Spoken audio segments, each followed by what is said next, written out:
few years ago, I came out with the book, The Essential Guide to Creative Entrepreneurship.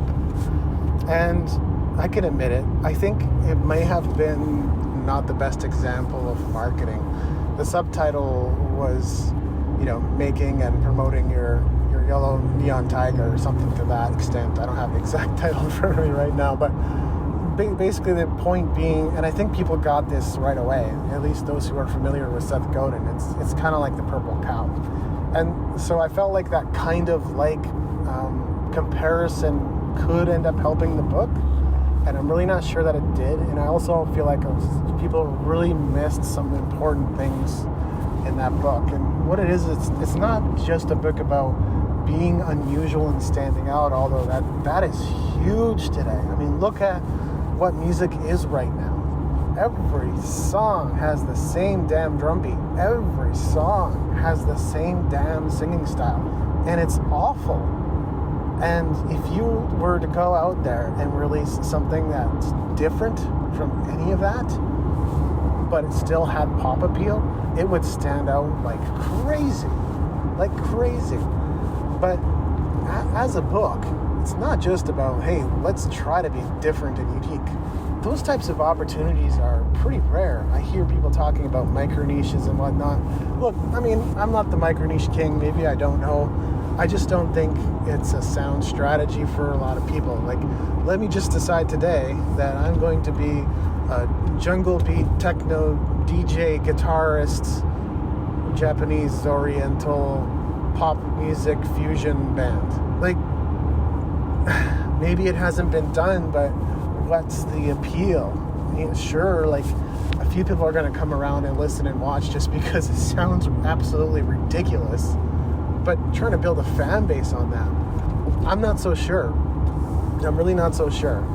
You really have to be sure about what it is that you want to impact. What's the difference you want to make, and like, who are you appealing to? Who is your dream customer? I have a friend who, they decided we wanted to be a college party band, and so they oriented their music and their look and their merchandise and their slogans and their website and everything around college parties. And guess what? They did very well in the college scene. Weird how that works, and so a lot of artists just don't have that level of intention. It's like, I want people to notice how amazing my music is. I want people to notice how amazing that little guitar solo was. I want people to notice how amazing my vocal style was. Well, maybe true and maybe not. Okay? And competing on those things, it's tough. Trying to find something that's really super unique that has not been done before. Competing at that level is not going to be easy. But competing on brand, look, most artists don't have one, right?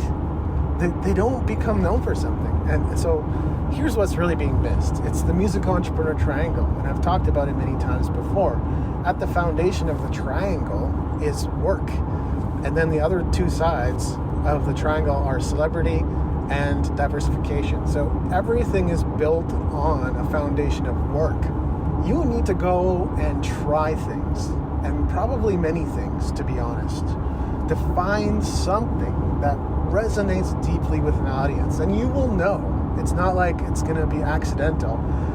You post a bunch of YouTube videos and you get 3 views and 15 views and 1,000 views and 50 views and 100 views, but then suddenly you get something, having remained consistent in your craft and iterating and kept trying different things, suddenly a video gets 50,000 views. And that's when you have to stop and go, oh, I think we just did something that people like, and now we need to look seriously at how we can iterate on it or replicate it or use those same ingredients that went into that to create something more, something new, something unique. You're not, at that point, you're really more tapped into a formula than trying to start from scratch anymore. I mean, at first you're just throwing hooks out there to see what the fish bite on. But once you have a much better sense of what people are biting on, then it's time to keep doing what's working. You don't want to stop doing that. Keep the winners, ditch the losers, right? Don't worry too much about the losers. You're going to have a lot of them. But when you find a winner, Like, that's a rare thing. That's a unicorn. Hold on to the unicorns and ditch the donkeys, right? Poor donkey. But you don't need donkeys. What you're trying for, what you're working towards, and putting in all this time and effort is actually that you're trying to get to the unicorn. And guess what? It might take a while to get to that unicorn, right? While you're doing it, you're finding your voice. You're learning. You're growing. You're throwing stuff out there. You're finding your audience. You're trying different things. You're experimenting. But the value is in the process. And a lot of people are not willing to go through that process. But this is why, like, rapidly creating and publishing and rapidly creating and publishing and iterating and experimenting and iterating and experimenting and adjusting and revising, continually going through that process is so valuable, because one of these times you're gonna hit the video that gets 50,000 views or 100,000 views or 1,000,000 views. But if you don't put in the work, you can't expect it to happen. And so you gotta become known for something. That's the only way you're ever going to achieve some kind of celebrity status. I'm not talking about becoming like a worldwide global phenomenon that everybody knows. I'm not talking about becoming Brad Pitt or Johnny Depp or anything of the sort. I'm talking about creating a celebrity effect with your audience. And that's a desirable thing, because the celebrity effect will have people behave irrationally. And when it comes to you selling things, and when it comes to your customers buying new things that you create, you want them to be irrational. You don't want to have to sit there and convince them that it's a good product that they should buy and why they have to buy it and why they should buy it. When you have a celebrity effect, selling can almost happen on autopilot. And that's a desirous thing. That's going to happen as you're working, right? As you become known for something, and it's probably going to be one thing.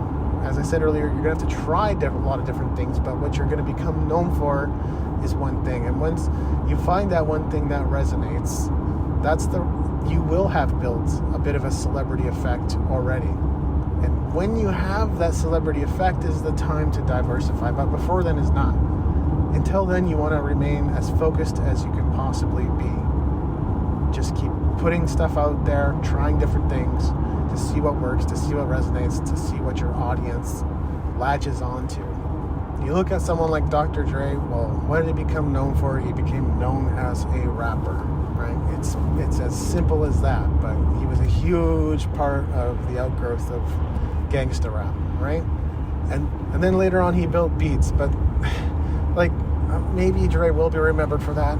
I'm not saying yes or no, but the thing that he's going to be remembered for most isn't necessarily the brand that he created and Apple bought, but rather the music, the rapping that he created.